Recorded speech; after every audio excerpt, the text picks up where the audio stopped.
ముక్కోటి ఏకాదశి నాడు మీరు చూడండి, తిరుపతి పట్టదు, శ్రీశైలం పట్టదు, భద్రాచలం పట్టదు, దేశంలో ఏ గుమ్మమో పట్టదు, మొత్తం అందరూ అక్కడే ఉంటారు. ఆ రోజు మహాపుణ్యం చేసిన పాపాలన్నీ పోతాయి. అంటే అన్ని పాపాలు చేశాడనమాట ఈయన.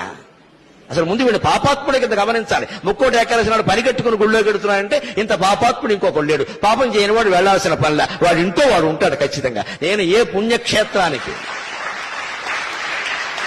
ఏ పుణ్యక్షేత్రానికి, ఏ పుణ్యతీర్థానికి, ఏ పుణ్యతిథి నాడు నేను వెళ్ళాను. ఎందుకంటే నేను ఏ పాపము చేయలేదు, పోవలసినవేం లేవు. నాకు అవసరం లేదు వెళ్ళవలసిందే. ఈ పిచ్చి వదులుకోండి దయచేసి. ఎందుకంటే ప్రమాదాలు అక్కడే జరుగుతున్నాయి. ఒకే క్షేత్రం, ఒకే రోజు, ఒకే సమయం. గోదావరి పుష్కరాల్లో 30 మంది ఎందుకు చచ్చిపోయారో అందరికీ తెలుసు.